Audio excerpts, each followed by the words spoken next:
নমস্কার বন্ধুরা, আজ আপনারা চলে এসেছেন আমার একটি ছোট্ট ইউটিউব চ্যানেল ও ফেসবুক চ্যানেলে। সবার আগে বলে রাখি, ঈশ্বরের নাম নে হর হর মহাদেব এবং জয় শ্রীরাম। আজ আমি আপনাদের ঘরে শোনাবো একটি অভিজ্ঞতা সম্পন্ন বিষয়ক একটি ঝড়ের রাতের অভিজ্ঞতা। বন্ধুরা, চলুন আর কথা না বাড়িয়ে সোজাসুজি অভিজ্ঞতায় আমরা প্রবেশ করি। চলুন শুরু করা যাক, বেশি কথা না বাড়িয়ে। আমি কলকাতার মানুষ। সেখানে বসে ঝড়ের কথা অনেক শুনেছি, বইপত্রও পড়েছি, অনেক কাহিনীও পড়েছি, কিছুটা প্রত্যক্ষও করেছি।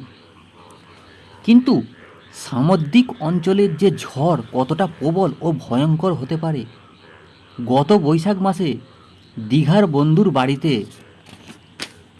বেড়াতে গিয়ে সে বিষয়ে এক বাস্তব অভিজ্ঞতা অর্জন হলো আমার।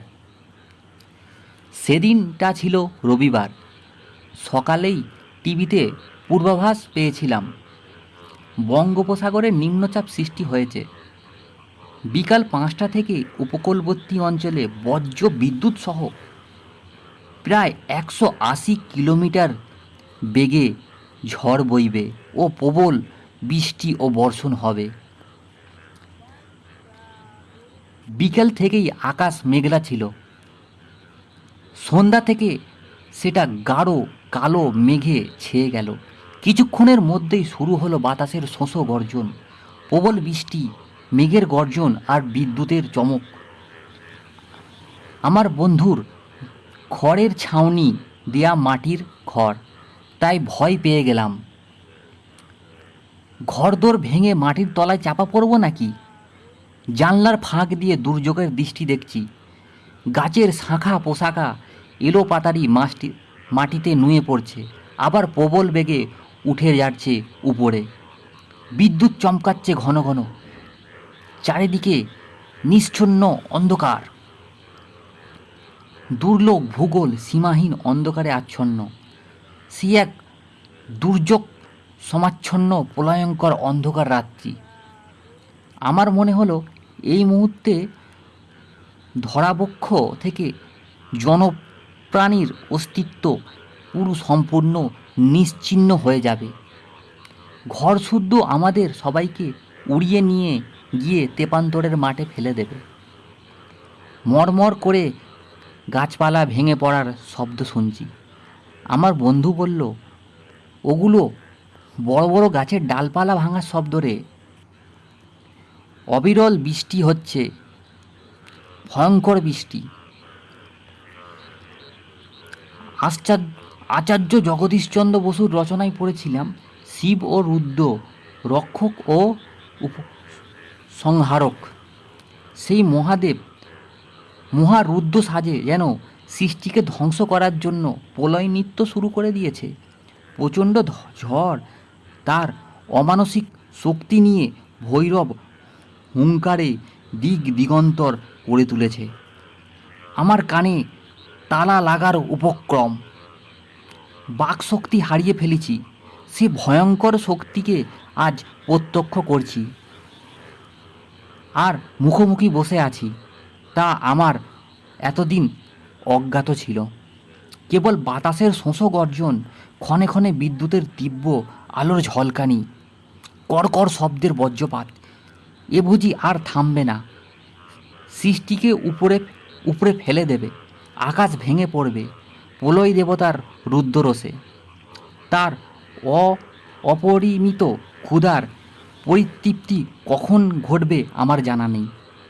হয়তো সারা রাত্রি কেটে যাবে, তার পরের দিনও চলবে আর চলবে।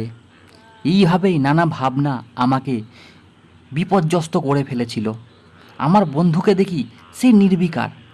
তার যেন কোনো কিছুই ভাবনা নেই, চিন্তা নেই। হঠাৎ সে বলে উঠল, ঝড় দেখে ভয় করিস না বন্ধু, মাঠঘাট সব ডুবে যাবে। কিছু বাড়ি ঘর তোর নয় ভেঙে পড়বে, নয় কিছু ঘরের চাল উড়ে যাবে। নয় কিছু ইলেকট্রিকের পোস্ট ভেঙে পড়বে এবং শস্যের ক্ষতি হবে, গবাদি পশুর প্রাণহানি ঘটবে, দু একজন মানুষও মারা যেতে পারে। এমন কি আর, এ তো আমাদের জীবনের সারা বছরে কয়েকবার এরকম হয়েই থাকে, বিশেষ করে এই কাল বৈশাখীর সময়ে। হয়তো আমাদের ক্ষতি হবে, কোনো উপায় নেই, কিছু করার নেই, কেননা আমরা প্রকৃতির এই শক্তিকে ধরে রাখতে পারি না। হয়তো কিছুক্ষণের জন্য আমরা একে বাধাপ্রাপ্ত করতে পারি, তবে ক্ষণিকের জন্য, সারা জীবনের জন্য নয়। আমার বন্ধুর কাছে ঝড় কিছুই নয়। যা হোক, বন্ধুর কথা মতো রাত 10টায় খেয়ে দিয়ে বিছানায় শুয়ে পড়ি, কিন্তু ঘুম কিছুতেই আসে না। ভোর 4টের দিকে সব নিস্তব্ধ হয়ে যায়, চারিদিক শান্ত, বাতাস নেই, শব্দ নেই। ঝড়ের পর সে এক আশ্চর্য নীরবতা।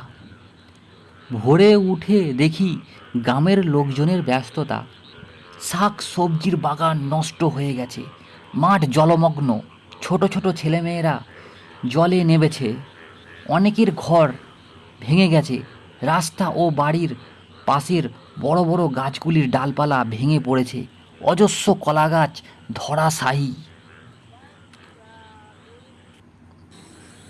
সমগ্র উপকূলবর্তী অঞ্চলে যখন তখন নিম্নচাপের ফলে যে দুর্ধর্ষ ঘূর্ণিঝড়ের সৃষ্টি হয়, তাতে ক্ষয়ক্ষতি হয় বেশি। প্রকৃতির এই ঝড়কে নিয়ন্ত্রণ করার ক্ষমতা মানুষের হাতে নেই।